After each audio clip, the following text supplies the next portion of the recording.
right, I think we're ready to get started. Can't see it. So I'd like to thank you all for coming here today. It's great. We have a full house, everybody here, and we have our audience on Facebook as well. This is our event, a conversation about the 2017 governor's race. Just gonna grab this. It really is great to be here today and really be able to shine a light on this race for the citizens of Ocean County. I'm just going to start with a brief overview of what this event is. This is our political potluck. This is your chance to be heard on the governor's race. I think I hear myself in the background. So what this is this is part of a collaborative reporting initiative through Montclair University. We received a grant to put on this event. The wonderful food that you're all eating now is actually being sponsored by Reveal, the Center for Investigative Reporting, so thank you to them for providing this food today. It goes without saying, I'm the editor of Ocean County Politics, Gavin Rozzi. We have our live stream partners from Citizens Media TV. We have Jeff in the back running the live feed. And if Jeff, if you want to say a few words about your organization and what you're doing, if you want to come up to the mic there. Hi everyone, my name is Jeff Epstein. I'm with Citizens Media TV. I normally cover the west side of Burlington County because that's where I live. We started off covering the DNC last year from the Bernie Sanders point of view, for delegates and supporters, and we reached 1.4 million people, which was really cool. And more recently, we've been covering Rancocas Valley, and our coverage has resulted in significant changes, including organizations admitting building mistakes that have been going on for decades, starting to fix them. And we also moderated a gubernatorial debate of the second-tier candidates outside the ELEC, which was a great experience. So thank you for having us, Gavin. Thank you, Jeff. And most importantly, I want to thank Jack Brogan, who is here. He is the president of MTI Counseling. He is kindly providing us with the event venue, and Mr. Brogan is also a columnist with Ocean County Politics. He writes on various issues in Ocean County. Jack, if you just want to say a few words. Thank you, Gavin. Thanks, everybody, for coming here this afternoon. I hope you're enjoying the food. Just a quick story on... First of all, welcome everybody. A quick story about how I met Gavin. One of my areas of concern in terms of elections and politics in Ocean County and actually in New Jersey is with alcohol and drugs. I'm a licensed clinical alcohol and drug counselor. About 4 years ago, Terry Farley, the late Terry Farley, was the assistant prosecutor. He was the former czar of the drug czar of New Jersey. Asked me if I would co-chair the Barnabas Prescription Drug Abuse Committee, which I agreed to do, reluctantly, frankly, because I understand the politics of these things. Which I didn't, but I do. And true to form, I proposed 3 measures. One was to do for all pain management doctors to do blood work every 3 months, so that if we get an OD, we could go back and charge doctors if they were overprescribing. The other was, as a retired law enforcement officer, I wanted every police officer, fireman, and teacher in the state of New Jersey randomly screened twice a year, which was the second measure. And the final measure, and to me, the most important measure, having been a law enforcement officer and being 21 years in as a licensed clinical alcohol and drug counselor, I proposed a bill through Assemblywoman Egan Jones. I couldn't get any legislators on the Jersey Shore to pick these bills up. Although Senator Singer originally said he would take it, he reneged later on. He did a watered-down version. It certainly wasn't what we were looking for. But what it did, it asked that 10% of all money spent on drug bust be given to any informant that led us to a conviction, not an arrest, but a conviction, and then 5% more of the dealer's money would go towards indigent beds. The legislators in Camden got it right away. They understood it. They knew where it was coming from. To this day, I believe strongly. It died in committee on August 1st. Assemblyman Benson's committee didn't move it. We tried like crazy. I will give Senator Greenstein tremendous credit. She pushed it through. Our Senator Holsapple was not there the day they took the vote. And us being one of the hardest hit counties with heroin abuse, needless to say, I was disappointed in his absence the day they took the vote in the Senate Law and Public Safety Committee. But it did make it out. It did make it over to the Assembly. And as I said, it died August 1st. I had received a call. I may have called the Asbury Park Press, and I spoke to a reporter there who will remain nameless, who told me that he thought those three measures were game changers, and I agreed with him. I was told that there was a meeting between Senator Singer and the prosecutor by someone I knew in the prosecutor's office from my days in law enforcement. Kind of knew what that meant. I was then told by the prosecutor they were not going to move. He was not going to be part of a bill that paid off drug dealers. And that's certainly his prerogative, and I respect him in many other ways, but on that particular day I was very disappointed.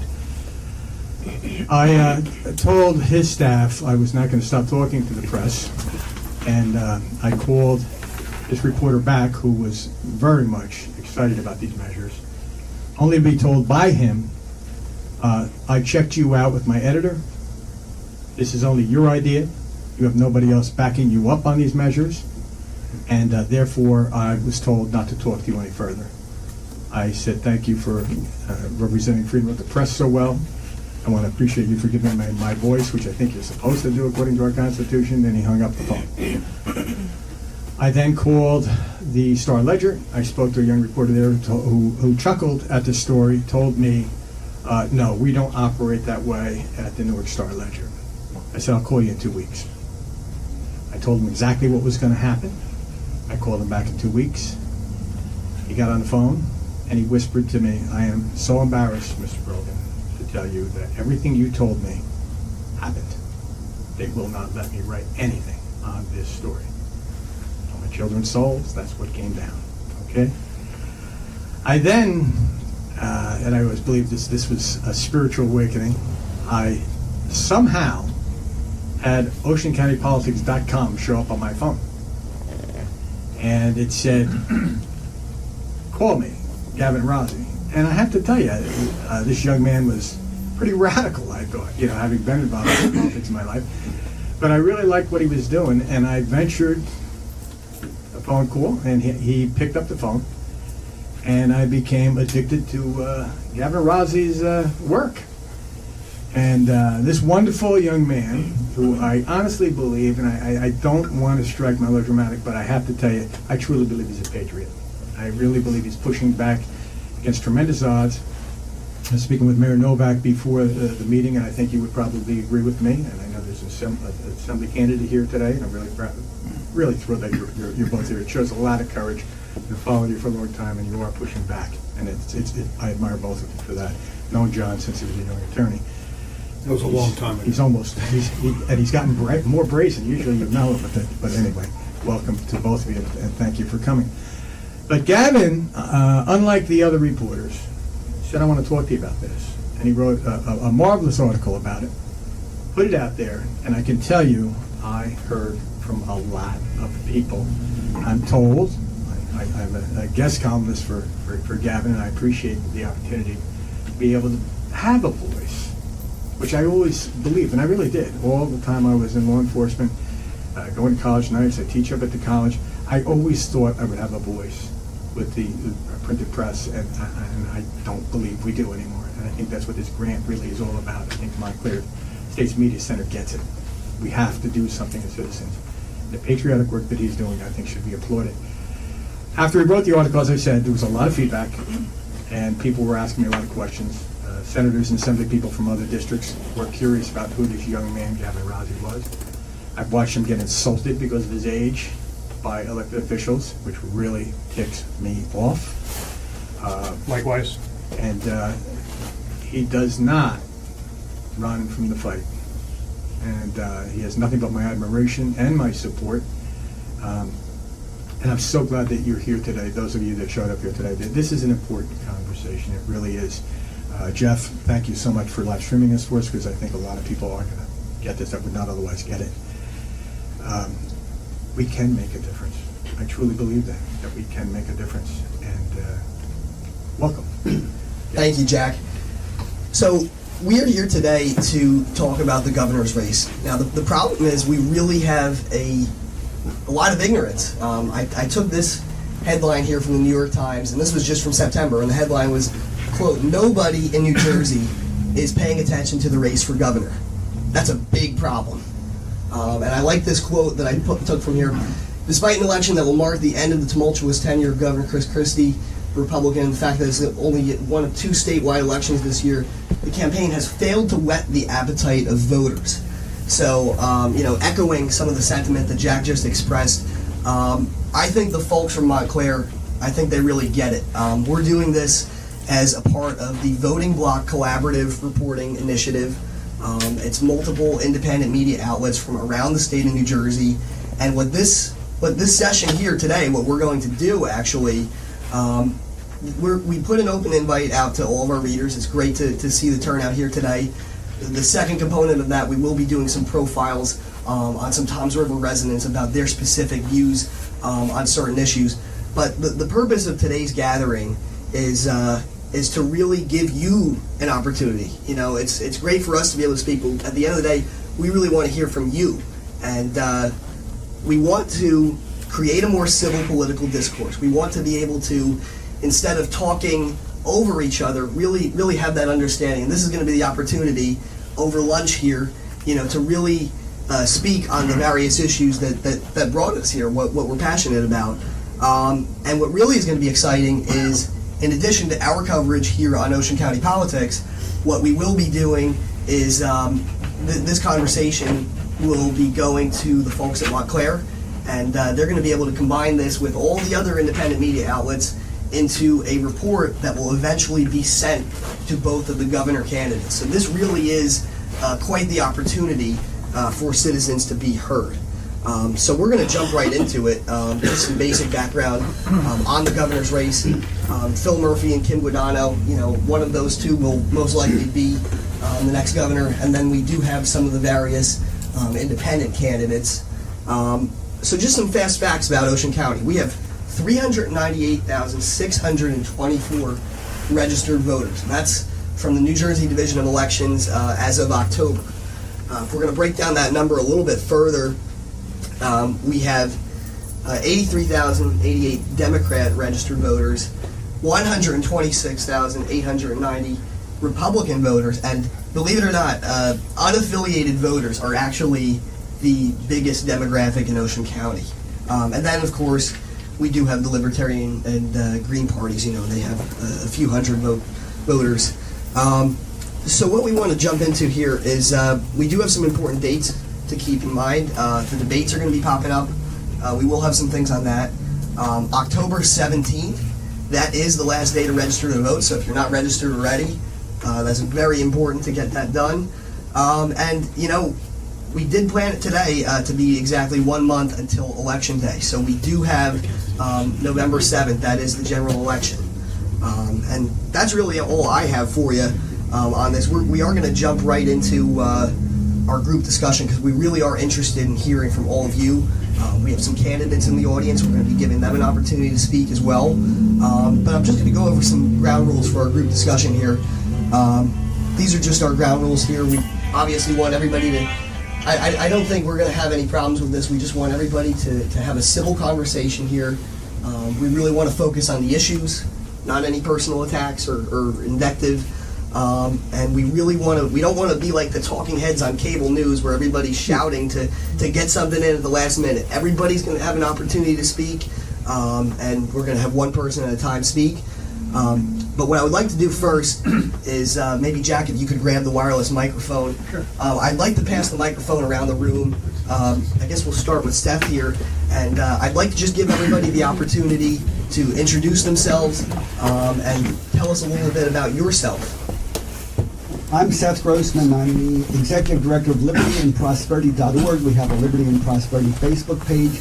We meet every Saturday for breakfast at the Shore Diner in Egg Harbor Township, right by Parkway, exit 36. Our basic belief, and we're named after the motto of New Jersey, liberty and prosperity. The idea that if you want prosperity, economic growth, you have to have liberty, freedom that goes with it. And once you have a government that takes from one group to give to another group, you don't have liberty, and you end up with neither liberty nor prosperity, which is sort of what happened to New Jersey. You can reach us on Facebook at the Liberty and Prosperity Facebook page and libertyandprosperity.org. I'm Dave Goff from Atlantic City, and I'm accompanying Seth Grossman. I'm with Liberty and Prosperity. Hi, my name is David Dagnone.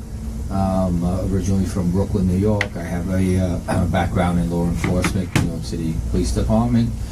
I currently live in Leisure Village. I caretake for my mother. I've been down there 2 years, so I kind of have the opinions of a lot of elderly, sick people in this county, and so maybe I have some insight into what they're really, really concerned about. Hi everyone, my name is George Williams. I'm a financial advisor, and I currently live in Manahawkin. And I grew up in Toms River for 18 years, and moved out of Toms River because I didn't like what was going on. After watching a lot of things on Facebook and some of the pages that I was recently introduced to, there's a big problem in Toms River, and no one's solving it. So I'm here to help solve the problem, and I think I can get it done. And you know what? I just was introduced to Gavin today. I think Gavin's an actually pretty good guy, and I don't care how old Gavin is. If Gavin's 20, 60, 100, if you're a smart person, you got a brain, you know, I'd like to utilize that. So, you know, that's why I'm here. Thanks, George. Mike McHale, editor, Jersey Shore Scanner News. Let me just get the camera on myself. Ocean County Corruption Watch. Just trying to get the word out there, and I'm trying to spread the message. There's an obvious message here that needs to be addressed, and that's why we're here today. Thank you.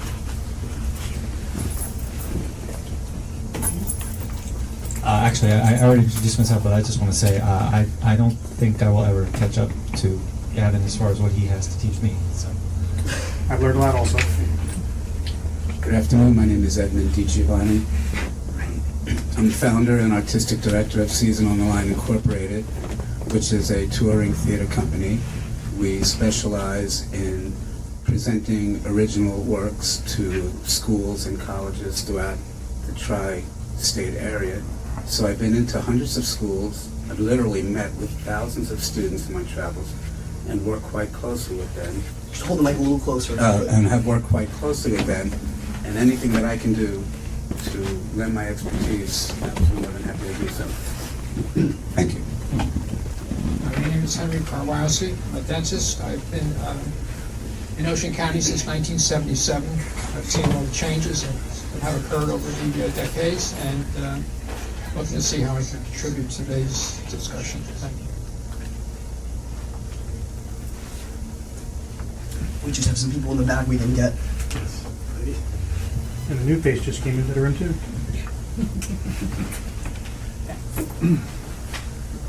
I suppose we're going around and introducing ourselves. Yes. Okay. Hi, nice to meet everybody. My name is Amy Kors. I actually live in Howell, just across your northern border in Monmouth County. I'm running for office for the state Senate seat for Legislative District 30, which straddles both Ocean and Monmouth County. We have two towns in Ocean County, as all of you are nodding and well aware of. And one of them seems to be the topic of a lot of conversation. So it's nice to be here. Thanks to Gavin for inviting me. I'm actually very impressed with him, as well as everyone else, and I hope that he continues on his path of what he's doing, because for someone at his age to be as involved and as articulate and as engaged in civil service as he is, it's really impressive, and it makes me feel like, you know, things aren't all lost. And seated here to my right is my daughter, who will absolutely not speak into the microphone. Why not?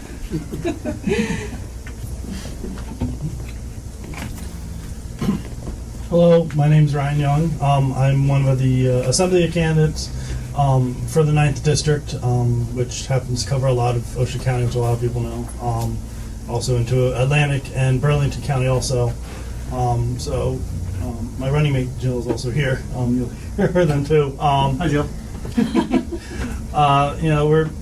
We're here to support Gavin too. He's done. We've worked with him before on some of our statements that we've put out, and he's posted them, and he's done a lot of great work with Ocean County and being able to call out the problems that we see in our county. So. I'll let you go first. This way you guys can have continuity. I'm Jill Dobrowanski. I am the other half of Dobrowanski and Young, running for Assembly candidate in Legislative District 9. I've been a public educator for the past 17 years.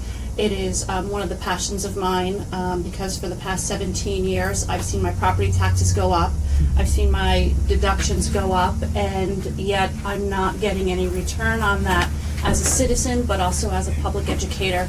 And I feel that our public education system has been under attack for the past 8 years plus, and we really need to do something about that. As alluded to before, Ryan and I probably could also speak for Amy, that we are not toe the line. We are here to do what is right for the citizens of our district. Thank you, Jill.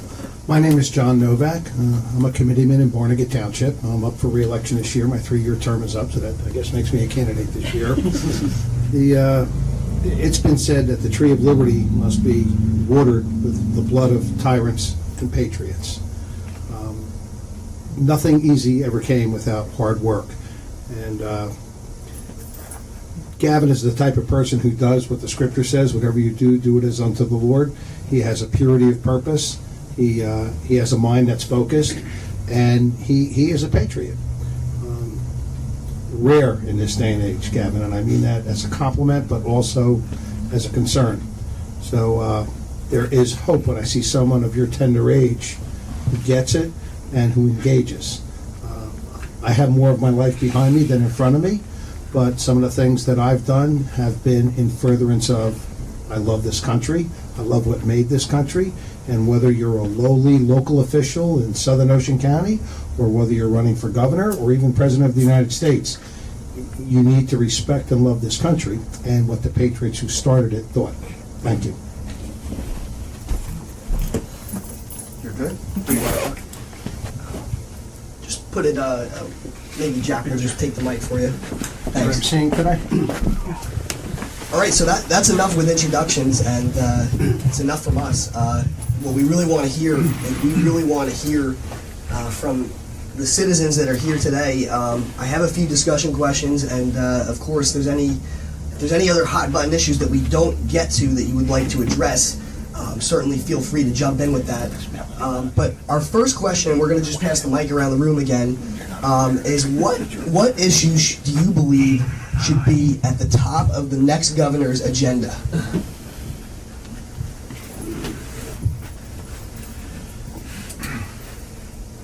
I'm going to pass this. I can't. I'd rather wait. I want to give us some thought before I comment today. Okay, that's fine. 2 syllables: healthcare.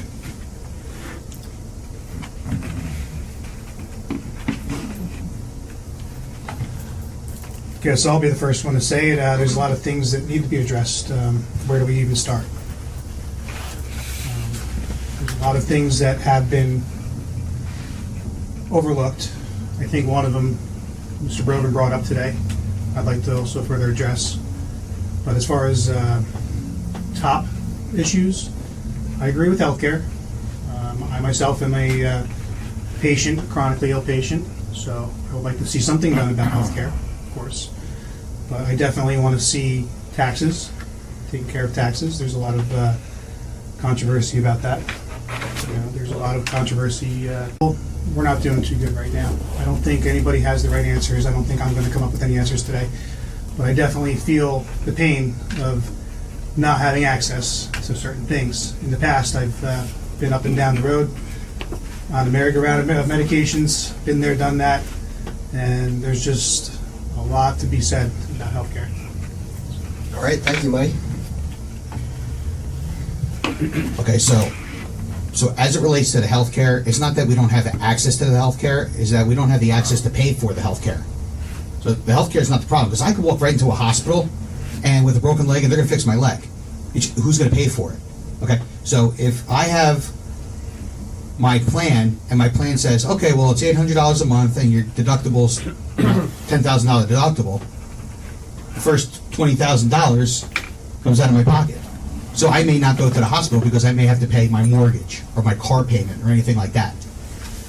Secondly, as it relates specifically to New Jersey and probably other states, is that there's a lot of people in New Jersey that just do not trust politicians, and it doesn't matter if you're a Democrat, and it doesn't matter if you're a Republican, none of that matters. They don't trust politicians, okay?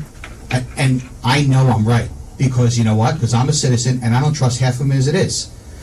Now, I'm in here with a bunch of elected officials. I have no idea if they're good guys or bad guys. I know they're here, so I'm assuming they're probably good guys, and they want to fix stuff. So there's a big corruption problem. And one of the things that we need to do is we should have some kind of legislation in where if you're an elected official and something happens, the fine should be doubled or tripled. Now, I see nothing wrong with that because everyone will sign on. The people that won't sign on are the people that are scared to sign the piece. Who's going to enforce it, George? We have to have someone to enforce it.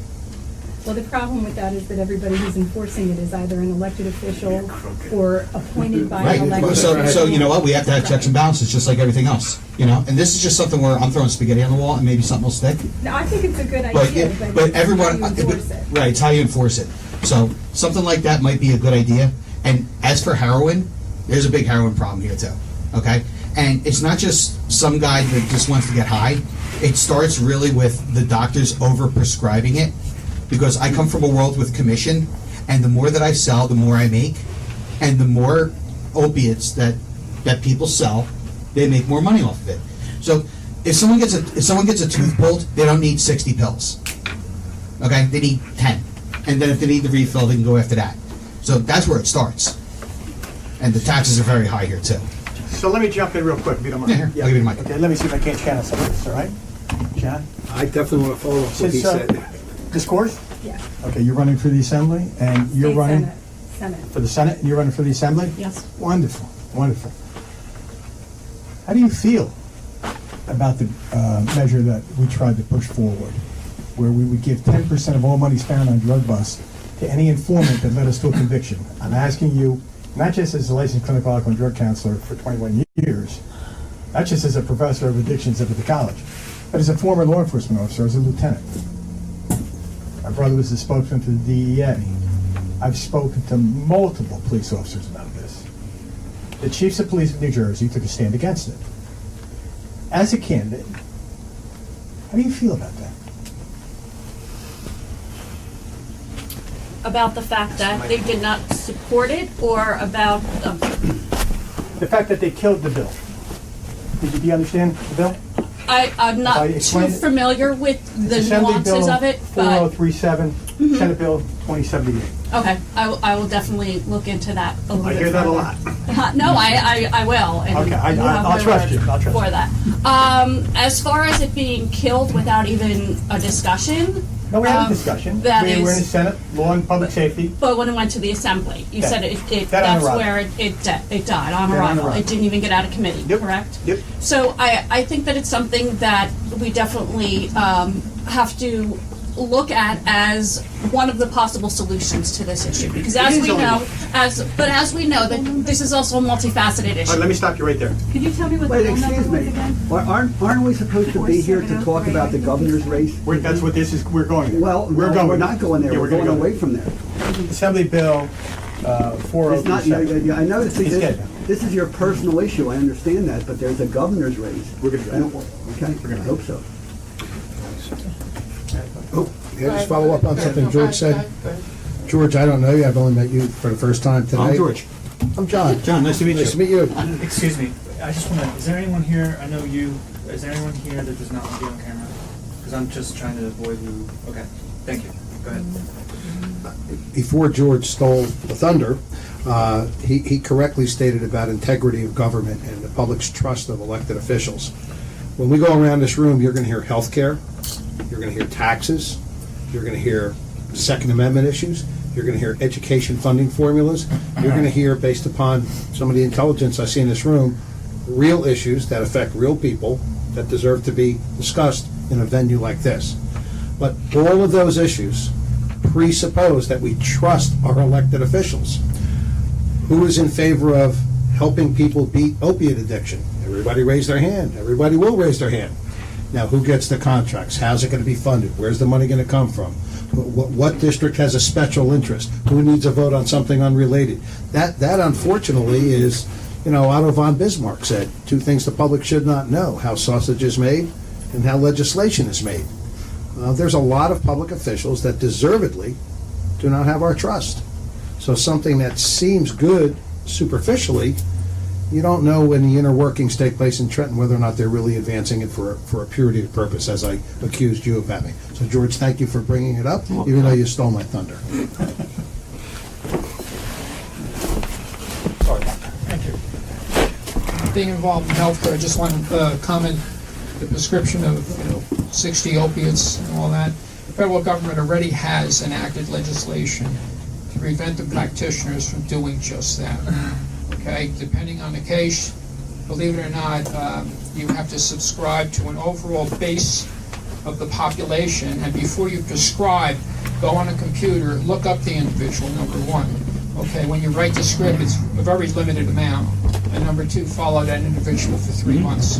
Now, I don't know how it's going to work in the real world, but if you can see a lot of physicians and surgeons go into a computer before they're prescribing, and they have their other workload to deal with, it's not going to be easy. But that's, a federal, shall we say, imposition. Regarding healthcare in general, from what I've seen, I'm a dentist, so it's a different world in terms of medicine. But when I started my profession down here, there was no health insurance or dental insurance. And then what happened is the insurance industry saw, well, we can make some money. So they decided to come up with a policy. And in those days, it was great because the public had freedom of choice, and traditionally it was an 80-20% copay, where 20% came out of pocket. And most patients, wherever they were employed and received the coverage, were very comfortable with that. But as healthcare went and the insurance industry went, prices went up, premiums went up.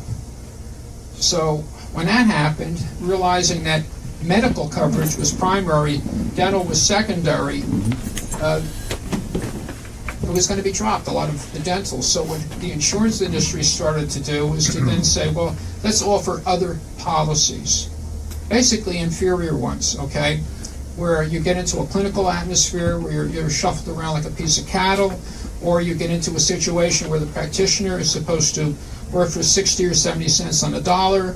With the overhead going up, it doesn't make sense. So what happens to the actual patient? The patient is at a loss in the long run, okay?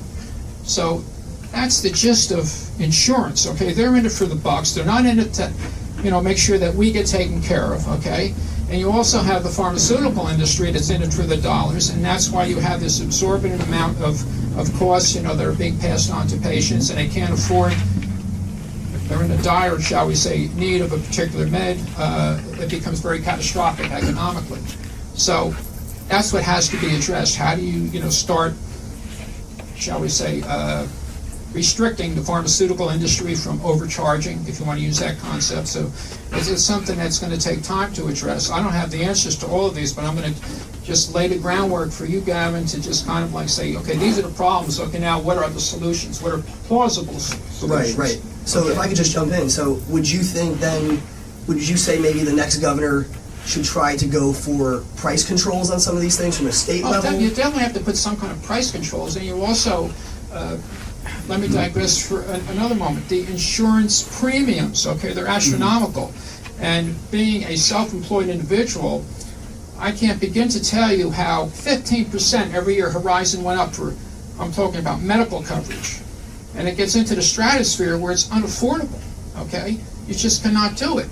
And, that's what's happened. But, with Obamacare, it was put under the rug for the, shall we say, public sector that had it through an employer, or a corporation.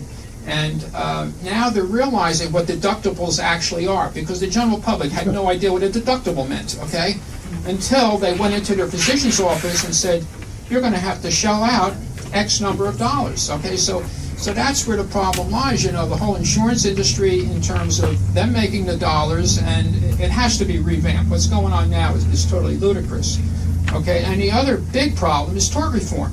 You know, you could lower premiums if you didn't have all of this defensive medicine going on. And let's face it, you know, a doc is not going to not run a test, and then he's going to get sued, and he's always the scapegoat in this whole system. So, you know, tort reform, but who's involved with tort reform? All the people that make the laws, they're all the lawyers, and that's, you know, it's the round and round circle of what goes on. Okay, another suggestion here, taxes. We all bitch and moan about taxes, and I think what needs to be addressed is this educational, shall we say, system that we have of taxation. Because a township, in trying to run a budget, cannot control the school board budget. It's a separate entity. Absolutely. And that's what straps everybody in these communities. Absolutely. It's the school boards, okay? And the school boards are autonomous, and in all my decades of living down here, all I've seen is, oh, let's do a study at a cost of about $100,000, okay? And we'll go to this company that does this, okay? And now we can justify another elementary school or another middle school, okay? I've yet to hear of a study that was done and they denied what the school board was looking to do, okay? So that becomes a real burden, and there's no controls. It's absolutely outrageous. And that's what really needs to be addressed for the people in our society here. You have to control these school boards and not just give them free rein. And then when they're, you know, under budget, you know, they're grabbing more money from the town, and our taxes keep going up and up. And you know, that's pretty much it. Okay. So let me ask you then, as a follow-up to that, from a state perspective, if we were to urge the next governor to take action on that issue. From the state, you've got the Department of Education, you know, which sets some guidance, and a lot of the framework for local government is set up from these New Jersey state statutes. So what my follow-up question would be, would you be in favor of, say, consolidation, mayoral control? What would you see as a viable solution to kind of bring this situation to heel with these I school think boards? it comes down to each individual community. Okay, they're the ones that are saddled with the debt that the school board has created, so they should have control over it. It's as simple as that. And you know, you're going to now get a school board, and you're going to get the committeemen and everybody else, and let them all battle it out. But there's got to be a chance for the people that are living in that community to have some kind of a voice, and not just let them get away with what they've been getting away with for decade after decade. May I respond to what the good doctor just said? Sure. Yeah, we'll let John respond, and then we'll go to Seth after that. I'm going to start my argument with you by agreeing with you. Okay, that's fine. You are absolutely correct that what should happen is the public should have some control and have some say-so, and the township committee, which is elected by the people, and the school board, which is elected by the people, should hammer it out. I 100% agree with you. But unfortunately, as a local elected official, that's the exact system we have now. In Barnegat Township, our municipal budget is about $25 million. Our school budget is in excess of $50 million. But all of the taxes are collected at the tax window in town hall. So we, as the elected officials on the government side, we bear the brunt of it. All the complaints are at town hall, because that's where you hand your tax money over to. We have new schools that are built all over Ocean County. I dare say too many of them are half empty, because even though student enrollment is either declining or flattening out, there's just this temptation to, as you correctly said, do a study, bond, borrow, build, and bond, borrow, build. And then when you can't fill it up with students learning the 3 R's, you have special programs. What do special programs need? They need special coordinators and executive directors and assistant directors, and they all need a staff, and on it goes. So you're right, but unfortunately we already have that system, at least, in theory, and it just doesn't seem to be working. Thank you. My question to you is... Because I agree with you, even though I'm arguing with you. Thank you. I still wanted to... Okay. I'll yield to the dentist, and as the son of a dentist, I can't not do that. I wish you'd been that nice to me. Okay. Okay, as far as the committee itself, they don't have any right to go and say you should, decrease your staff or do anything else with it. We used to have the ability to veto a school budget and put it out to the That's what I'm voters. saying, but you don't But that really have right was control taken away over from the us. specifics, and that's what I'm talking about. We have no control. Okay, but that's where it's needed, okay. Something to think about in Toms River. You mentioned in Barnegat, empty schools, this, that, and the other thing. Brand new. Yeah, okay. What's happening, as we all know in Toms River, is that, you know, we have an influx, okay, of the Hasidics that are coming in. And my understanding is that they do not send their children to public schools. So that's their choice. But my point of the whole matter is that if you have an influx of a particular, you know, group of people that are not going to utilize the system, that means the school systems that we have presently are going to become more vacated. And if they become more vacated, then like in any corporation or anything, you know, if the demand isn't there, then you have to start laying off, you have to start selling properties and doing things like that, a reversal. But unfortunately with government, it doesn't usually work that way. And it works in corporate America when things don't work out and you have to downsize. But you don't see that much in government, and that's a concern that I have, okay? And I know no politician is going to, you know, spout that one, but that's besides the point. Well, thank you for sharing. We'll let Seth respond now. And then you'll be next. Again, I'm Seth Grossman. I'm with a group called libertyandprosperity.org. We have Liberty and Prosperity Facebook page. We're a small group, several hundred people in Atlantic County. We have about maybe 5,500 people on our Facebook page. So we have a small group, but just listening to this discussion right now is almost like hearing chalk hit the blackboard the wrong way about how wrong this entire discussion is. America, when America was founded, by the way, we were successful, we were prosperous, and there was an admirer of American democracy called Alexis de Tocqueville. And he came to America to find out why democracy was such a success in America, but was such a disaster in France. And he wrote this book, Democracy in America, 350 pages. It's a classic. And he said it was the attitude of Americans that was different.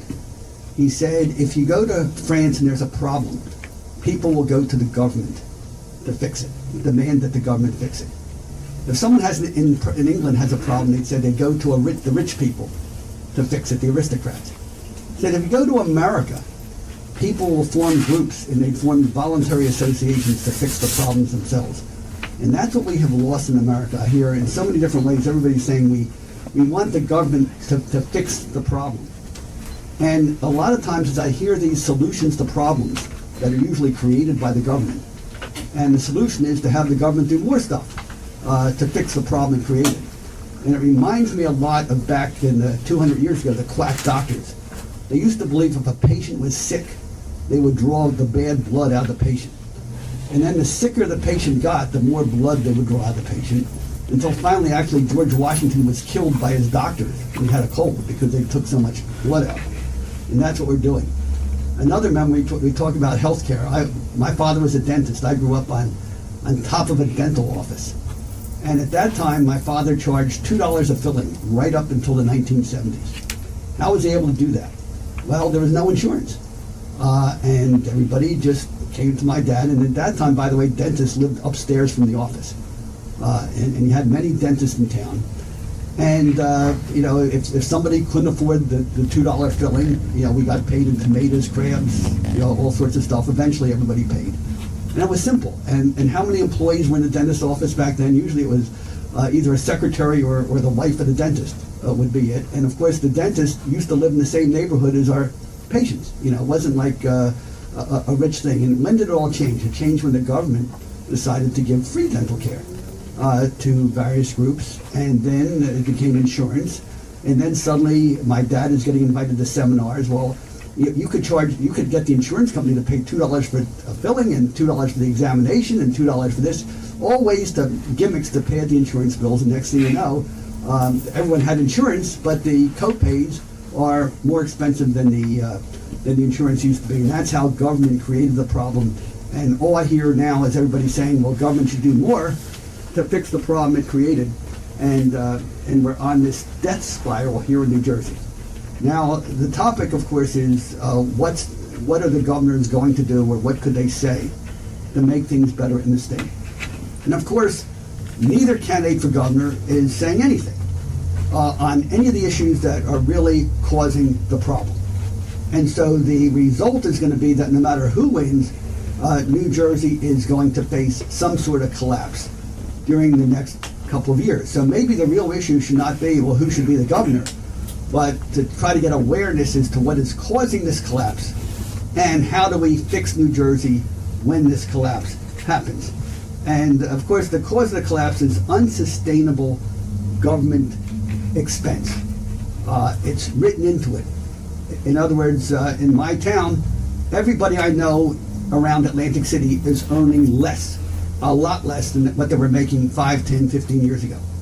But yet, every public employee is earning more because there's a feeling of entitlement that if you work for the government, you're entitled to a 1% raise, a 2% raise, and if you don't get, and health benefits and so on, and if you don't get your raise, it's a big sacrifice, and it has to be made up to you 2 or 3 years later. So that's the mentality. So you have people who are earning less are being forced to pay more for government, and it is simply not sustainable. So what is the solution when government doesn't have the money from these taxpayers who can't afford it? And many are leaving the state. I believe New Jersey is leading the nation in people moving out of the state for maybe the 6th or 7th year in a row. Well, what you do is you use gimmicks to borrow money. You sell bonds, and all these gimmicks are being used to get us through. But the bottom line is, and now we have all this debt to pay, and now we have an unsustainable pension system. So if I would have to say what I believe the major issues are, at some point, the feeling must be, or there must be a sentiment that forget this business about having a 2% cap on salaries or a 1% cap on salaries. The cost of government is way out of line as it is, and there needs to be maybe a 20 or 30% reduction in salaries for public employees to bring the expense in line with what the people can afford. Now, if this does not happen, what you're going to get is you're going to get various municipal bankruptcies, and probably New Jersey will end up like Puerto Rico if we don't get this under control. And there should be state officials talking about this, but as far as I know, no one is even mentioning this, no one is talking about it. We have an unsustainable government employee pension system. And we all know in New Jersey how it works. As far as I know, maybe someone here could correct me if I'm wrong, I think New Jersey is the only state where there is absolutely no connection between how much an employee pays into the pension fund and what they get when they retire. Now, of course, if a private person wants to get a $40,000 a year retirement payment, he would have to put, and I don't know the exact figures, maybe $1 million in his IRA to generate enough income to give him $40,000 a year. He knows that if he only puts $200,000 into his IRA and then tries to retire at age 49, collecting $40,000 a year, he's going to run out of money in 4 or 5 years. But yet, we all know how the game works. Somebody with political connections gets a $7,000 a year part-time political job. They're in the pension system. They work for 18 years. They put peanuts into the pension system, and then just before they're about to retire, they get a position for maybe $160,000 a year with some authority somewhere. They juice up their pension, and now they retire with, I believe, maybe somewhere 30% of what their highest salary was for the past 5 years. So now it's almost like somebody with $100,000 in their IRA giving themselves a pension of $40,000 a year. It's not sustainable. And now, of course, we have a drive to say we have a moral commitment to fully fund the pension system. And so what we have right now, I have not heard either the Republican governor or the Democrat governor say one word about this fundamental problem that's going to break the back of the state. If we did fully fund the pensions, in other words, if every political hack who put peanuts into the system is now entitled to a moral right to get dollar for dollar the full pension they were promised, even though they paid peanuts. I've seen various figures of $230, $280 billion shortfall. How is that going to get paid? I think the total state budget of every single tax we pay is somewhere around $32 million a year. So what would the taxes of New Jersey have to be if on top of everything else, we had to pay $280 billion on top of that? And yet what we have is the NJEA Teachers Union is demanding that this happen. And I don't know if you're getting the publicity. There was supposed to be a referendum on the ballot for a constitutional amendment to force the full payment of pension systems, and regardless of what the tax consequences would be. Steve Sweeney, a Democrat who I opposed for years, said this is too much, and he put it off for 1 year. And what's the result of that? The teachers union has basically put out a hit on Steve Sweeney. Seth, I'm sorry to cut you off. We got another gentleman with his hand up in the back. I want to make sure everybody has a chance to speak. Yeah, so if we could just pass the mic back to him. Thank you very much. Sure. Something very quick and concrete. Please say it into the mic so all of our audience can hear. Something very quick and concrete. One of the things that I think could help get more public involvement in a lot of these tax issues is all elections should be done on the same day. The fact that the school board election is at a different time of year when people do not generally vote. November. In Toms River, you've got the fire elections that happen at a time when it's not even publicly noticed anymore. Yeah, things like February. Yeah, and there's not even mailers that go out. If all these kinds of things were on the same day, that might get more people involved in making a decision pro or con. We have another hand up in the back here. Yeah, she was waiting. I think we digressed a little bit. I wanted to go back to the, I'm sorry, I don't remember your name, the dentist. I think what you're saying is that you want to find another formula to fund education and not property taxes. I think that is what has been talked about, that a lot of people feel that it would be more equitable if another funding formula was found, and I think other states have that. I believe my sister lives in Tennessee. I don't think it's tied into the, I don't think the property taxes are tied into the education system. And the other thing is that even children who attend private and parochial school are entitled to a publicly funded special education.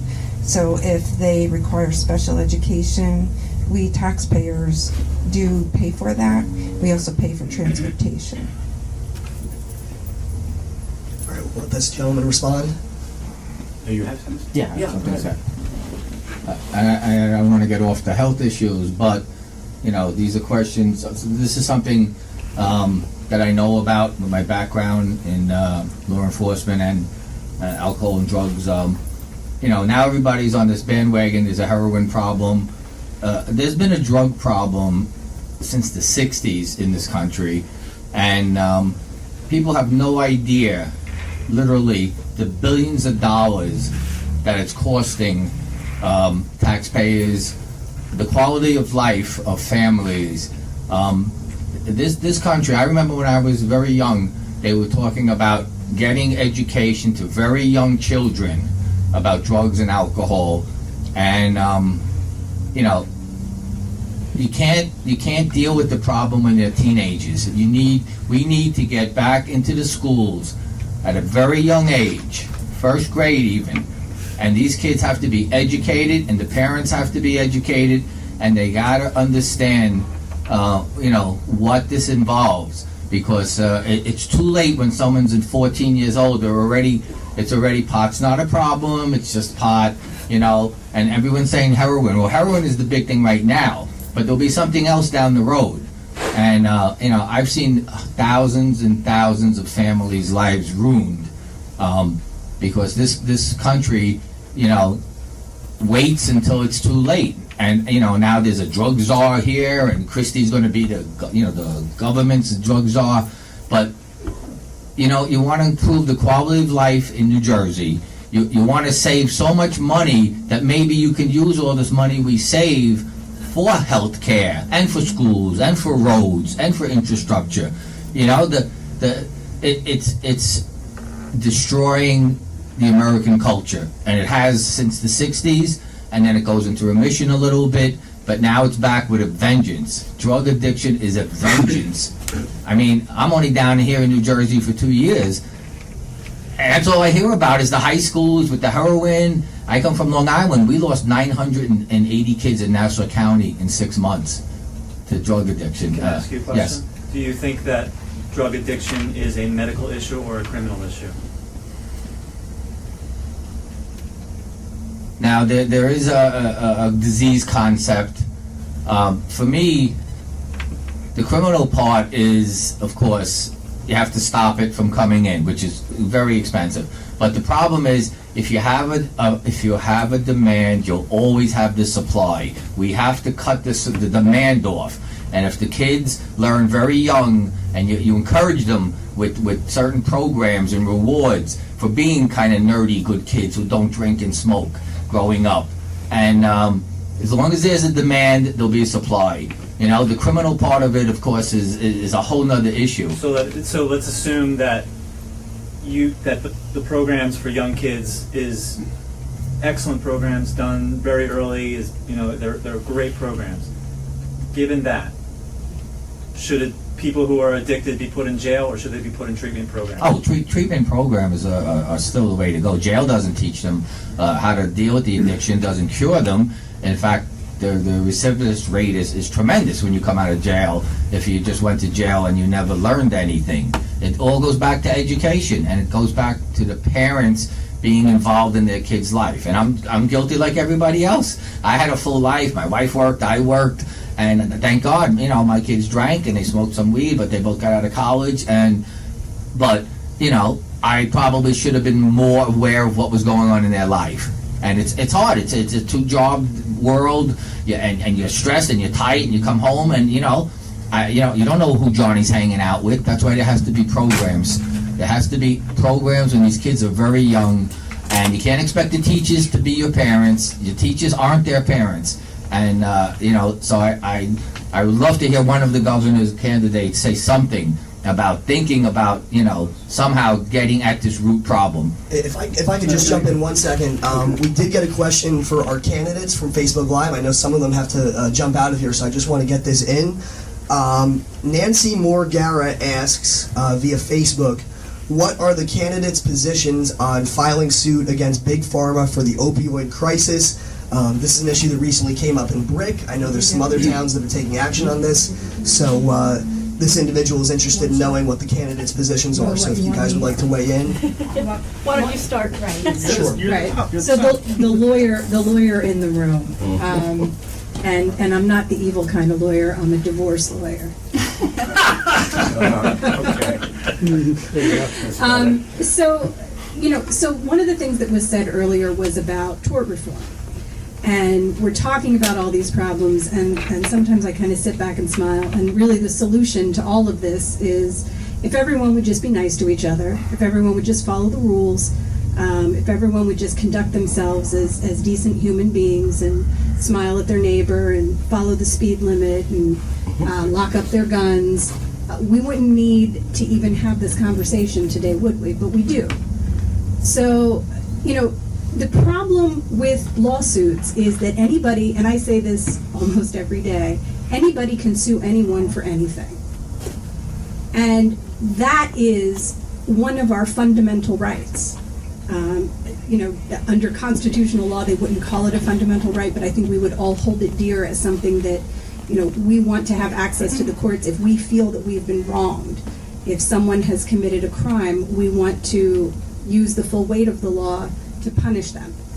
So part of what has become just a mainstay in our culture is that people like to sue other people. And it really creates a lot of the problems that we have. So how does this relate to suing Big Pharma? Well, it's great that we sue drug companies and that people get these big judgments, just like they did, I want to say it was back in the early 80s with tobacco. Earlier mid-'80s with big tobacco, suing big tobacco. I don't know that it necessarily accomplishes what the real problem is. It makes a spectacle of the drug companies. It tells them that they've done something wrong, and then it ultimately leads to more legislation to keep them from doing this wrong deed yet again. But people don't follow the rules, and people aren't nice to their neighbors, and people don't follow the speed limit, and people don't just behave properly because they should behave properly, and so we sort of end up right back where we started. I would prefer to see law enforcement and prosecutors spend their time doing things that are more beneficial to people on a day-to-day basis than chasing rainbows. And I would prefer to see resources being placed into treatment and education rather than chasing after some big judgment that doesn't necessarily accomplish much at the end of the day.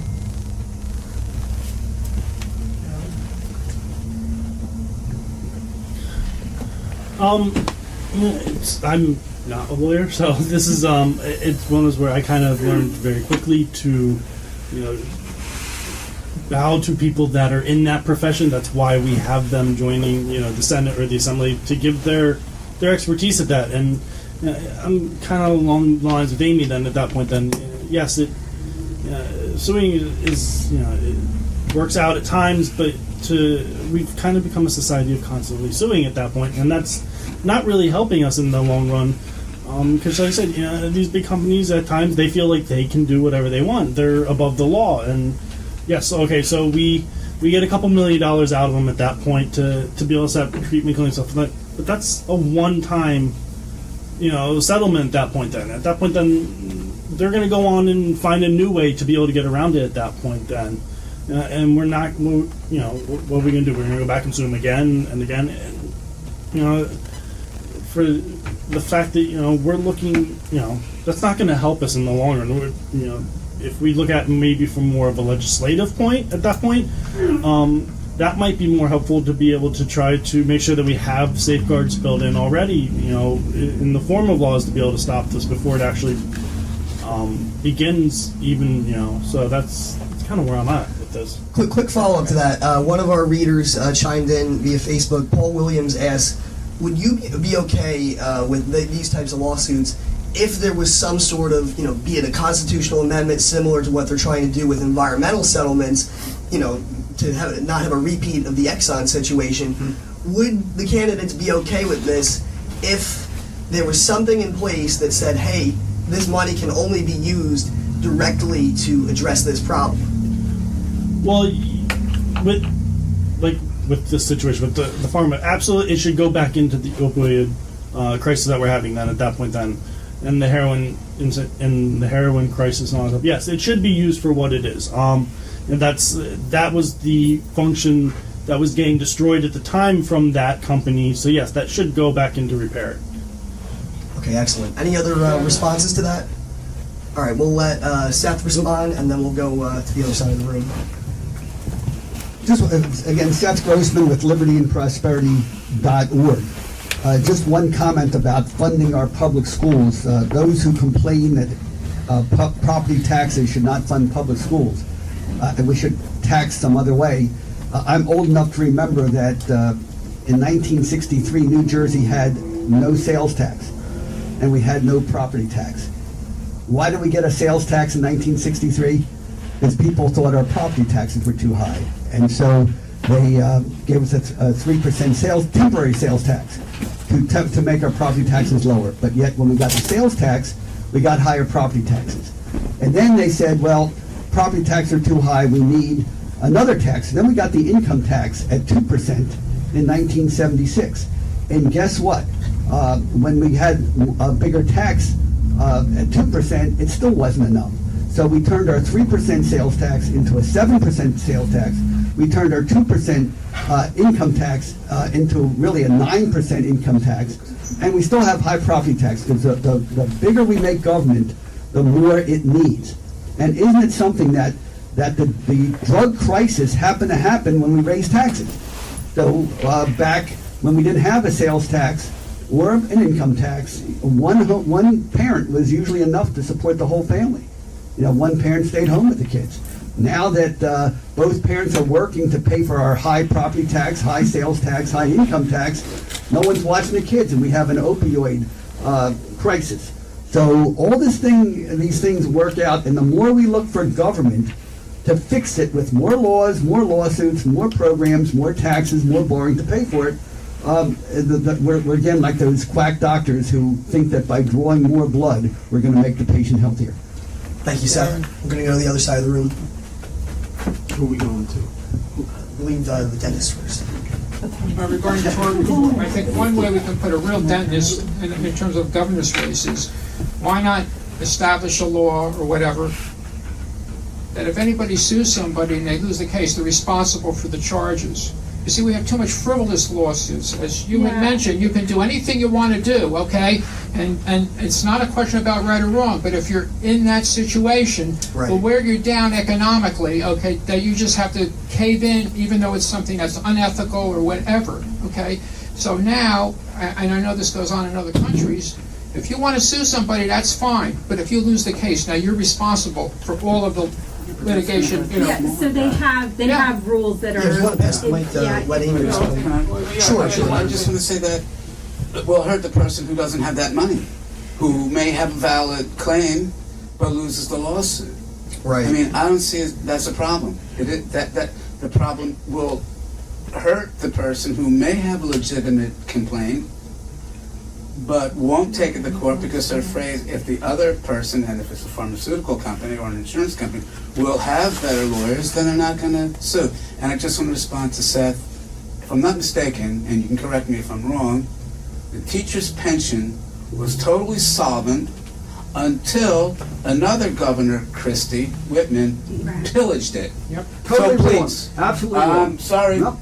I need to see some evidence on that because as a retired teacher. Here, I'll give you my mic.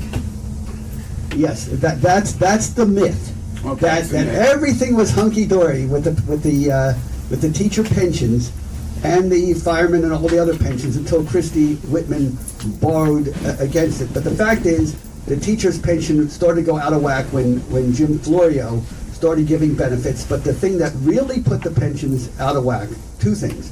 You may recall in 2001, there was a race for governor between, I guess it was Brett Schundler was running against, I forget, Jim McGreevey at the time, and both candidates for governor were pandering to the unions. And they basically gave a 9% increase to pension benefits with having any money to pay for those increases. So that was part of the problem. And the other part of the problem was people gaming the system. You may recall Richard Cody was the acting governor at some point. He had a brother called Robert Cody, who was a $40,000 employee. For whatever reason, just before he retired, he got appointed as Cape May County prosecutor, Essex County prosecutor, and a third county at the same time.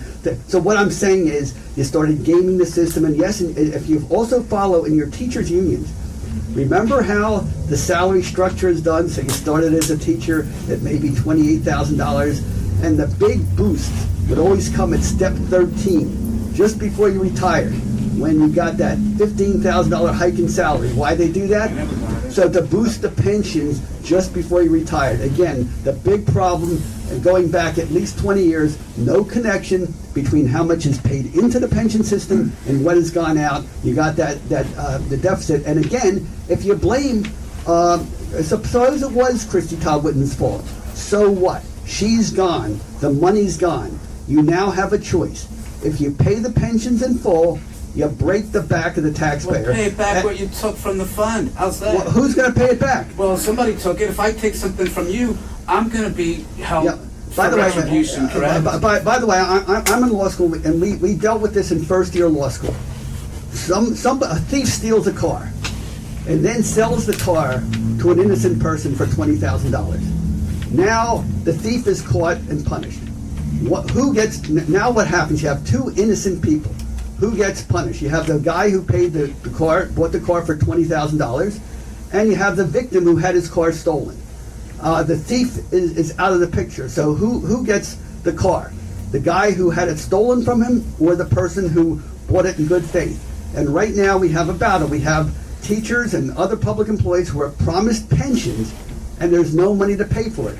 and you want to say that the children who were not even born ought to pay with these huge tax hikes to break the back of the state. See, this is a difficult moral issue, and everybody is avoiding it. But I suggest that the next governor of New Jersey is going to have to deal with it, or we're going to have a catastrophe. LibertyandProsperity.org, we talk about that all the time. Thank you, Seth. Do we have any other responses to that? I would like to say something. Let's move this on a little Sure. bit. I have a dear friend who's terminally ill with cancer. He's worked the last 25 years of his life, always maintained an income, and recently found out that he lost his health insurance. He worked a year and a half after the doctors told him not to, just so he could maintain his health insurance. He went down part-time, a couple days a week, as much as he could. And there has to be done something, with the health. When you're, terminally ill and you have cancer and you've worked all of your life. And what do you do now? What does he do now? He has no health insurance. COBRA is not an option. Well, COBRA is crazy So expensive. do you think the state, after a while. would you say the state family care program has been ineffective? Well, we'll find out in a couple of days and see what happens with his health insurance. Now, his company that he worked for has been incredible with carrying him for probably the last 8 or 9 months. They've continued to carry him, but they can't do it forever. So they stopped doing that, and he found out yesterday he has no insurance, and he probably has a $100,000 health bill, medical bill from the hospital stay he's at. I also want to move on and talk a little bit about bail reform. Sure. I'd like to know everybody's opinion on that. And last and final thing that I would like our governors to really focus on is political corruption in New Jersey. Is just, when a year ago I didn't know half of what was going on. Now I know a whole lot of what's going on. And I find out that it's really hard for a good person to be a political candidate. You have to have some really thick skin, and I know a lot of good people that went in with good hearts and good-minded, and kind of joined up with how to sell their souls. And how do we stop? I'd like to know your personal opinion, Gavin, because you're the expert in this field, of what you think we would have to do to stop political corruption in New Jersey. Across the board. Wow, the tables are turned. I figured I'd be the one asking the questions, but I'm glad to answer. How do I think we stop political corruption? That is an interesting question, because we see this, there's many facets to it, and the challenge is, the definition of corruption.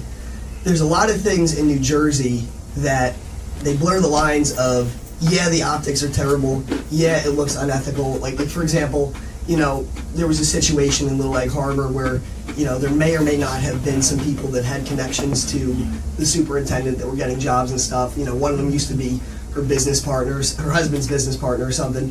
And, on the surface, there isn't anything that's like a direct violation of law where we can point to some law that was broken and say, hey, this is wrong. Or, I live in Lacey, and we had a situation where the committee just votes themselves raises. That's not illegal per se. There's no hard and fast rule about those things. But as far, with respect to political corruption in general, I think what we really have to see, I think it boils down to 2 major issues. One, I'm sorry, my voice is a little hoarse. I'm just getting over a cold. One, we have to have term limits. When we have people that are in there for 20, 30 years, they really get to the point where they don't realize they're holding that office in trust for members of the public. They, as Ocean County freeholder or state senator, they do not own that office. The people do. And they are ultimately there to serve the public. And at the end of the day, we end up getting people that are serving themselves. So I think we really have to have limits on the amount of time that we can have people in office. And then secondly, we have to have campaign finance reform that actually has teeth. I'll be honest with you, the Election Law Enforcement Commission, I think it is woefully inadequate. The current regime we have with respect to campaign finance, the Joe DiVincenzo case, for example, they couldn't even get a quorum of commissioners on this ELEC. And I think, going back to what Amy was saying before, the challenge is who is appointing these people? How are these people getting these positions? And it really is, I don't have all the answers. I think there's a lot of different competing solutions. I think we really have to have some institutional changes to the entire dynamic to prevent this. But I'm definitely interested to hear what all of you guys have to say on this issue as well. So I'm going to speak to this, if you don't mind, for just a second. I agree with both of the points that you made, and I would even take it a step further. One of the things that I've said repeatedly is that if and when I get elected, the absolute first piece of legislation, perhaps on day one, that I'm going to introduce is term limits. It's out of control in New Jersey. The problem, though, with that is that people keep voting for the same people. Okay. They do. And I'll use Chris Smith as an example because he's not up for election this year, so I can beat up on him a little bit. So people will say, I hate, this, and this in the federal government and blah, blah, blah, blah, blah. And I'll say to them, okay, but, Chris Smith is in favor of all that stuff. And they'll say, oh, yeah, but Chris Smith helped out my brother. Or he did this. So people associate people who have been around for a long time with something positive or some positive experience, or their brother knows them, or their cousin got a favor or whatever. So term limits are helpful, but if you're still having the same people elected for 5 consecutive 4-year terms, you still have a bit of an empire. The second part of it, I think, to go along with campaign finance reform is, and people kind of look at me oddly when I say this, but we got away from hiring for public office attorneys a long time ago. And if you look at the constitution of the people who are sitting in our state assembly, our state senate, our governorship, our federal legislators, congressmen and senators, fewer and fewer of them have a background in training in the law. And the reason why I think that that's problematic is because one of the things, and I know people don't agree with me all the time, but one of the things that lawyers are ingrained with from day one is ethics. And maybe I try and practice at a higher ethics level. If something smells a little bad to me, I just walk away from it. If I feel that I might have a conflict of interest in a case, I step away from it. If I see something that somebody else is doing, I call them out on that. That's just my personality. But that's something that we are literally trained from day one in law school to think about. And so when you don't have elected officials that have that background, and quite frankly, the vast majority of the people that we have in Ocean County don't have a background in the law. The guy that I'm running against, talk about, I don't want to use the word corruption, but I'm sure anybody else in the room can, but this is a guy who married into a trust fund, whose his wife's father is former president of the state senate. His brother-in-law is a currently seated, although suspended, Superior Court judge who was only working, you guys know the story, Judge Russo, who's only working part-time, and who's now suing 2 other judges in Ocean County, who was the former mayor of Lakewood, who's getting double pensions plus a state salary. So at some point, his ethics went awry, because he's not the trustee anymore of that seat that you spoke of. He's not the trustee of the 200 or so thousand people that are in his district. The third thing that I would suggest would help out this problem significantly is an end to gerrymandering. That's a big one. And it's the mere fact that the 2 parties are sending people to reconstitute our districts, and that no one neutral is even anywhere near that committee is a very serious and significant problem. We have 40 legislative districts in the state. I would suggest that, instead of having legislative districts at all, we simply have statewide elections. The top 40 vote getters can be senators. The top 80 assembly vote getters can be assembly people, and that rather than have even this, regional, because we have local government to deal with local issues. If we want state representation, we need people who are representing the state, not special interest groups throughout the state. Excellent. We'll go to Jeff next, and then we'll go to Paul.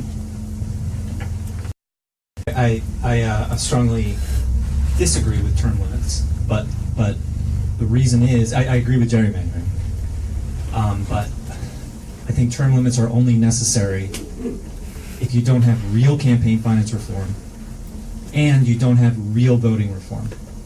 If you had voting rights reform and you had campaign finance reform, that would be the only term limits that you need. So I think term limits is curing a symptom, not the disease. People keep voting for the same people. I disagree with that. The people who get to the polls and the people whose votes are counted, those are the ones who are voting for the same people, which goes back to finance reform and voting rights reform. And I think many of the issues that have been brought up today boil down to those two things. That if those two things were changed, truly changed, so that everyone could truly vote, one person, one vote, paper ballots, hand counted in public, those kinds of reforms, then many, if not all, of these issues that we've brought up today would be a non-issue. Corruption, Medicare, Medicaid, medical coverage, drug reform, opioid crisis, the pharma industry, taxes. So that's what I wanted to say. Excellent. All right. Oh, and even the fact that people pay attention to this race after the primaries when the people who don't have the money are already gone. The person who is very likely to become the governor used his money to significantly use his money to get to this point.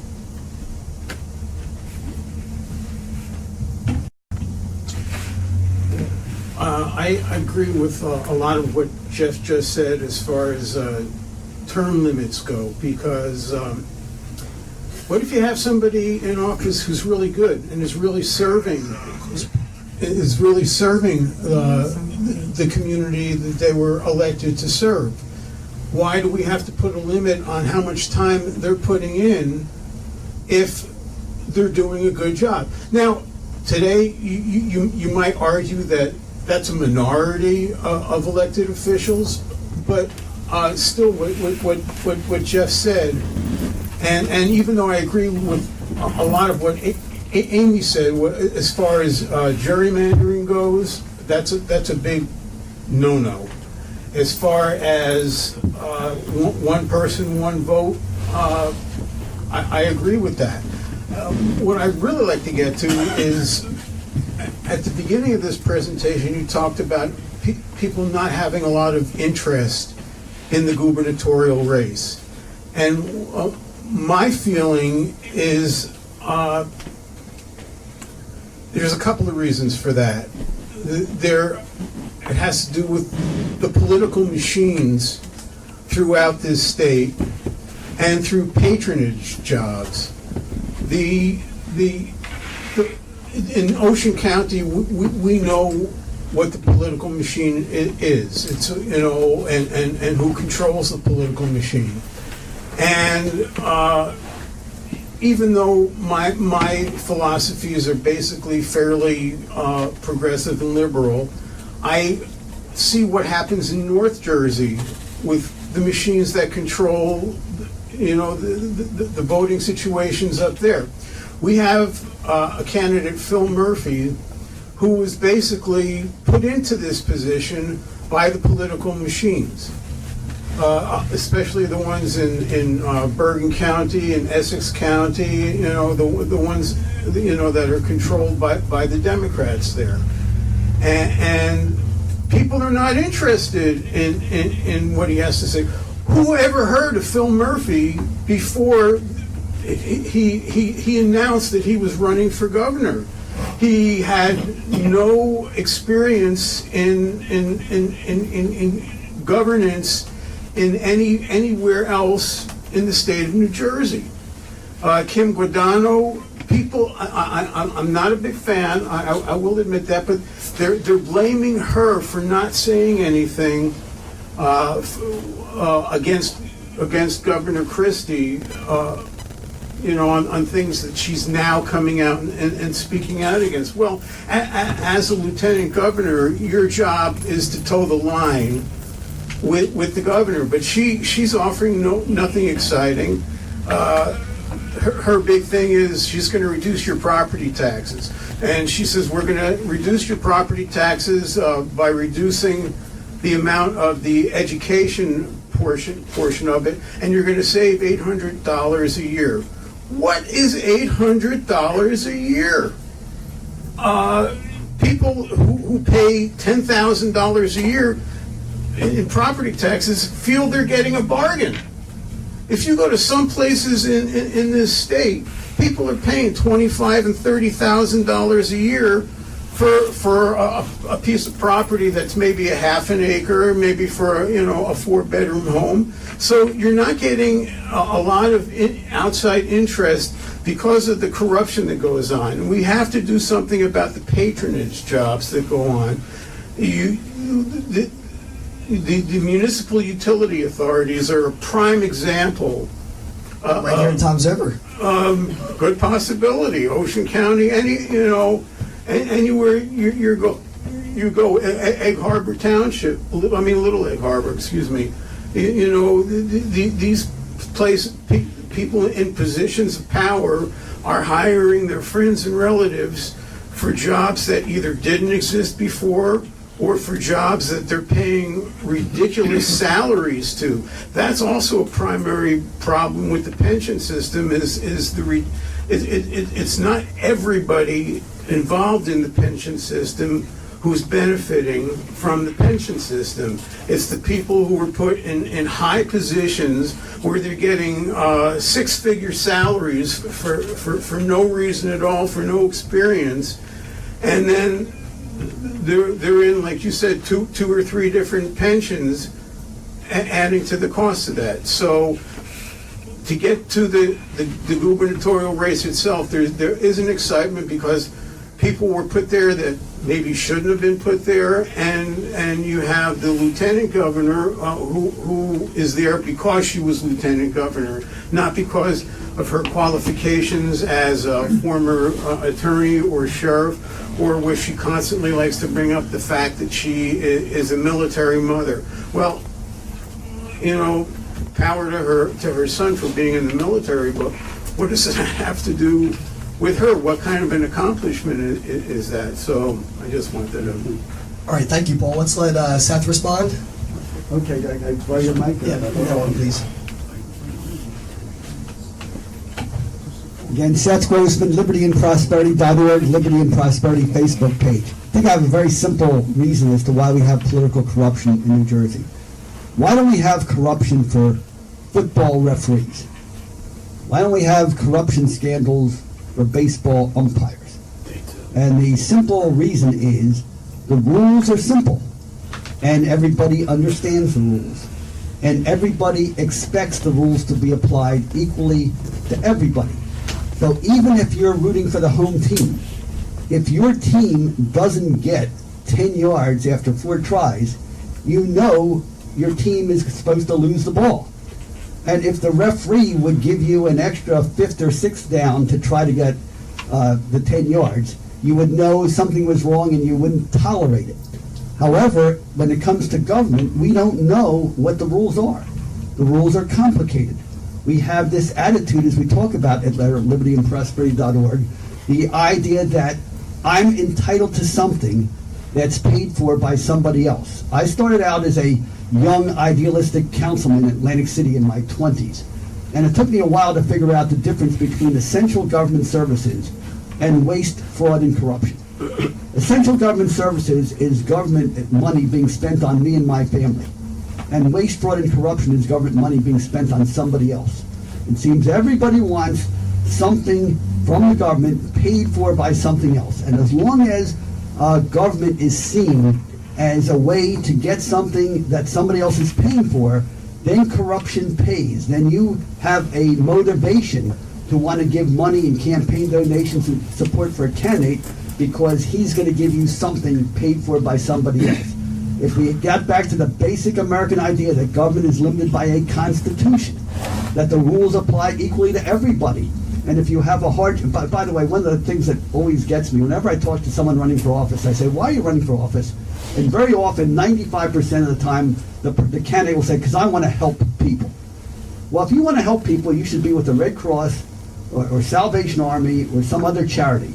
Because every time you're in government and you're giving to somebody, you're taking away from somebody else.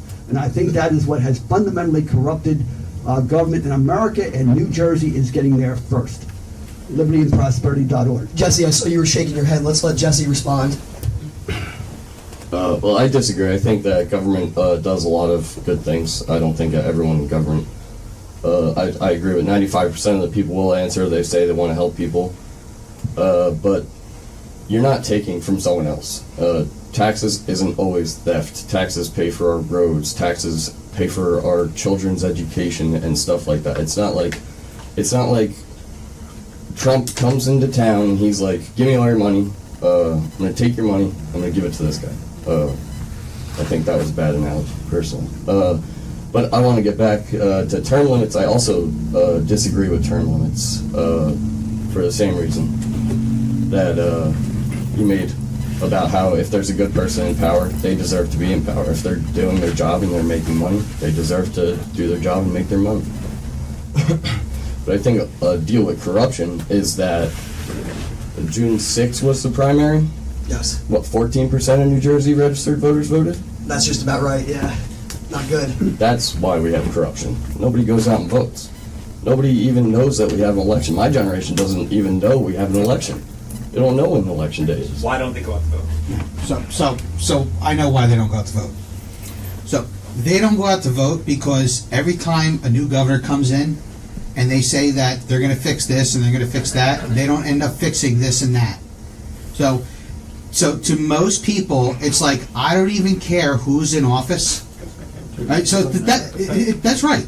You guys are getting it. So it doesn't matter who's in office, the little guys are going to get screwed, right? How many times have everybody heard that? Okay? So the problem is that if you want to fix corruption, then you make the punishment so bad that they're not going to do it. Again, who's going to enforce it? Okay, so all right, so that's a good point. So we need some kind of enforcement. But in order to make a plan, you have to make a goal first, and then you got to make a plan to get to that goal. So if the goal is you want to end corruption, you got to make the goal first. That's my goal. So if my goal is I want to stop all speeding on the parkway, all right, and I tell the state troopers, if anyone's going over 65 miles an hour, you give them a $2,000 ticket. I'm going 65 miles an hour. Okay? So if you say, okay, if you're going to do, if you're going to hand out jobs, that's nepotism, by the way. So handing out stuff to your friends and stuff like that, and that happens in every business, and it happens in every district everywhere. So when something like that happens, and you make it say, you know what, you can't do that, you're going to get fined $100,000. They're not going to hire their friend to start, doing whatever it is, being a superintendent or whatever it may be, or just giving them jobs that don't exist. Those things. No, what do you mean? I'm not segmented to that. I'm just. Oh, okay, because I was going to say, because I thought it was making pretty good sense. No, I wasn't. No. As it relates to whose fault it is for the pension, I don't care whose fault it is. It's got to get fixed. And that's another big problem because everyone's always blaming who was at fault. I don't care if it was Florio. I don't care if it was Christy Whitman. All I know is that we have a problem and it's got to get fixed. And once it's fixed, then you can blame whoever it was. So follow up to that, what can we do to make the New Jersey pension system more sustainable, in your view? All right, well, first off, you got to have people. When it comes to money and finance, you can't have an elected official just say, okay, well, we're going to do this and blah, blah, blah, blah. It's got to be a decision of someone that was in finance to begin with, okay? So if you say, well, you're going to have a pension, the pension's going to be worth $400,000, and we're going to give you a stream of income for $50,000 a life, that doesn't equal out, okay? So they were promised something that they shouldn't have promised. So that's number one. Number two, it's also very hard to take that promise away from people, okay? So that's very hard to do because every teacher's going to start hating you. Every person that's picking up garbage on the side of the road is going to start hating you. So the way you fix that is you start today and you say, all right, so all the new people coming in, these are the rules, okay? Secondly, when it comes to the pensions, the government shouldn't be in charge of pensions. I don't know what the government's good at. I know they're not good at money. Like, they're always borrowing money. There's always a bond sale. There's always those things going on. So, I believe that there should be private institutions holding the money, or them holding the money for themselves. And if the government wants to get involved, then that's fine. The government can get involved. But I would like to see the government get involved as an insurance carrier in case one of those places go out of business. All right, we're going to go to Amy, and then we're going to go to Paul. Yeah, I just wanted to speak to the pension issue. So my mom was a flight attendant for 35 years. My husband was with Continental and then United. One of the things that the airlines started doing, probably most of you aren't as attuned to the airline industry as I am because of my family history, but years ago the airlines would file for bankruptcy and then the pensions would get raided and it was a big problem. So anyway, they ended up converting the system over so that at some point they stopped paying into the pension system at different times, the different airlines, and they converted everybody over purely to 401k systems. But when you would leave the airline, you were able to cash out the entirety. And that seems to be a trend, that there's a present value assigned to what used to be a traditional pension. That money, when you have a separation event from a company, then becomes just a rollover amount that you can roll over into an IRA. And then you can also go ahead and take advantage during your continued employment with the business of a 401k with usually some kind of an employer match consistent with the federal laws and ERISA and all of that on 401ks. So I think that the idea of fixing the system going forward and looking forward is the better way to approach the pension crisis, because you're right, placing blame and looking backward on this one isn't going to get us anywhere. Part of the problem I've seen with some of the ideas that have been floated by the current legislature is that, they're just sort of, they seem to be putting it back into the hands of people who create the problems instead, and who probably are also friends of theirs. One of the reasons why I strongly feel that term limits are important is because you need people there for a period of time to create some institutional memory. You need to know what didn't work 20 years ago so you don't repeat the mistakes of your past. But at the same time, you need people like me coming along every 20 years or so who's got a little bit of piss and vinegar, who's going to fight with people and yell at them and tell them that they're being stupid and tell them not to do all of these bad things and argue a bit. So if you don't have some kind of forced mechanism for that, and that's the kind of thing with something like pension reform, they keep kicking the same idea around over and over and over again. They're not getting anywhere with it. We need an influx of people who are looking to, come to the table with new ideas, but not come to the table with these ideas, and this sort of speaks to some of the other things that were said. When you elect people on their promises and they don't fulfill their promises, you get disenfranchised with the system. Well, let me let everyone in on a big secret in case we haven't realized this after all of these years. Until you get there, you don't really know what you can do. So for people to stand up and say, oh, I'm going to be governor and I'm going to do these 10 things, I never believe any of them. Because guess what? It's not that easy to get into that role and force 40 senators and 80 assembly people in the state to go along with whatever you want to do when they have a mind of their own. And we've seen that battle between Christie and our elected officials for the last 8 years. But until you get there and until you listen to all of the proposed solutions from the past, until you listen to various ideas from people in different industries that actually know what they're talking about, and until you break down the wall of your own pride and say, I don't know, so let me hear what some of the solutions to the problem should be, and you try and synthesize that information, you really can't formulate good policy.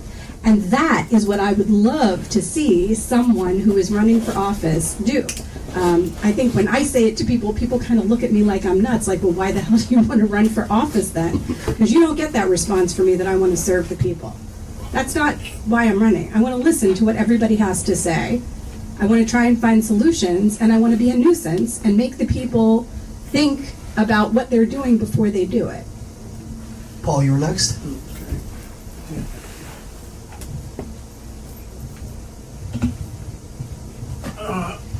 As far as relinquishing on a promise as far as pensions go, it's not the right thing to do. But going forward, like you said, with new people, is the thing to do with different rules.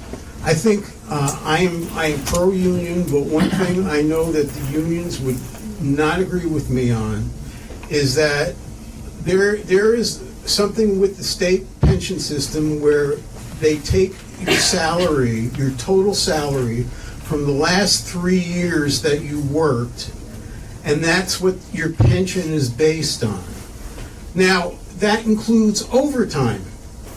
Now, if you're getting overtime and then that's being added into your pension, that's a double benefit, because they're benefiting from getting time and a half when they get the overtime, and then they're benefiting again by having that amount of money added into their total salary for the last 3 years to be what their pension is based on. Pension should only be based on your base salary. The extras that are included in it, including your health care, if you're getting health care, that's fine, but don't add that into the amount of your total salary, because people, they figure if it's costing $30,000 a year for your medical benefits, that is getting added into your pension. So I think that's one thing that the next governor should probably look at. I doubt that it's going to be looked into, because you're going to be fighting, the unions on this. But for all new employees that are hired, don't add the extra bonuses into your last 3 years of your pension. There's actually a name for that from a few of the articles I've been reading. They call those, quote, pension topper, where you'll have, and that's a very real problem, where you'll have these officials, their base salary was something else. They'll get, $120,000, but they haven't been contributing at $120,000, but they'll get the pension calculated based off that. And as far as sustainability goes, I definitely agree with you there. We'll go to Seth next.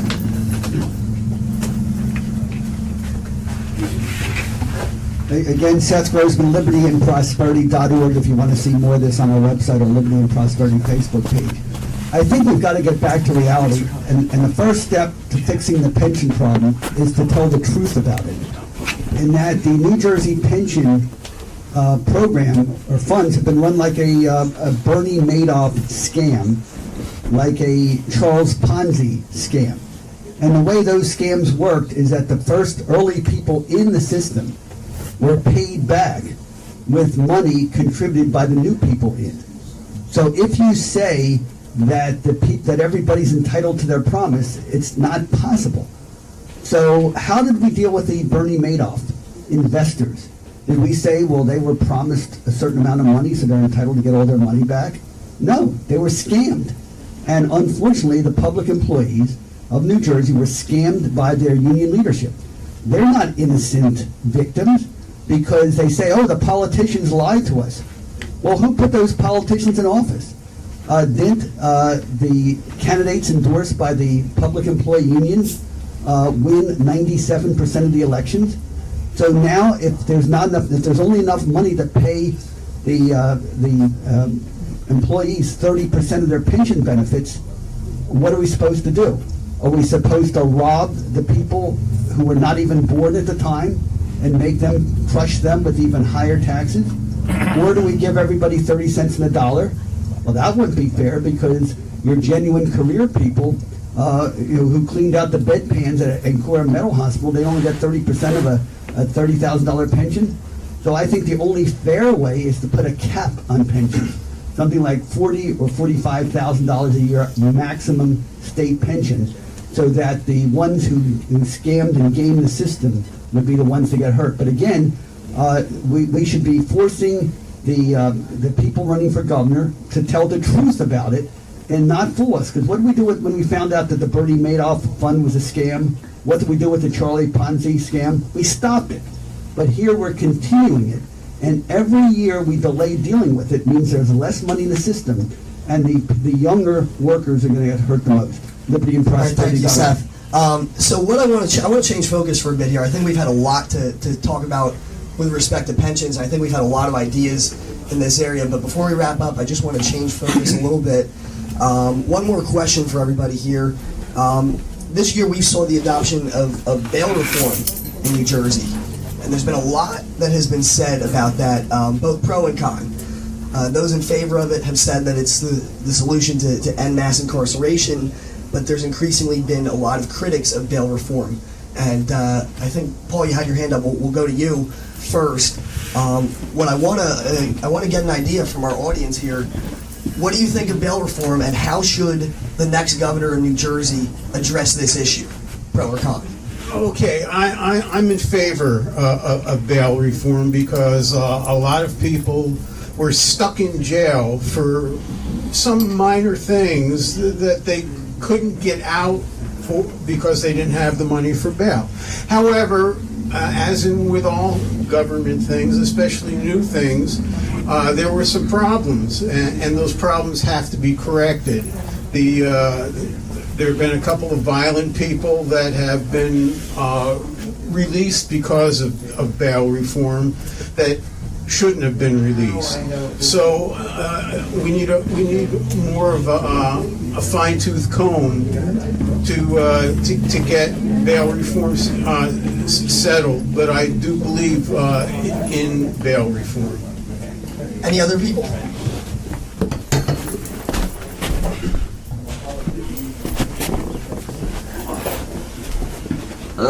I have a little mixture of bail reform, I guess. I think it's a good idea, but essentially the drug dealers, they end up calling themselves drug addicts, even when they're caught with, like, someone got caught in Newark with an unbelievable amount of drugs, like over $1 million worth, and excuse me, he called himself a drug addict. The judge let him go. He was at home the next day. Gets arrested, gets processed, sent home.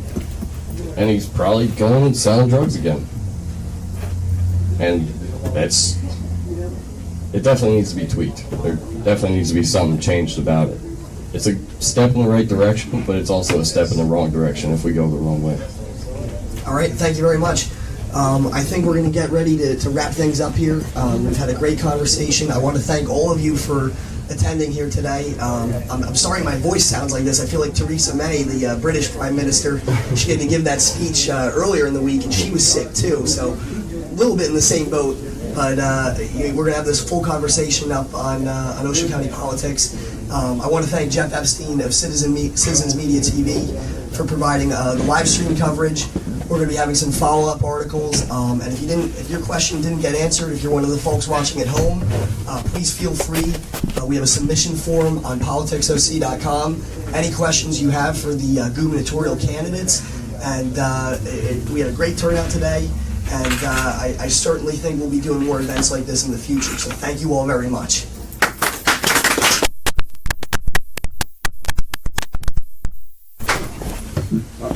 I love your site. I just saw your site. Stop telling me about this.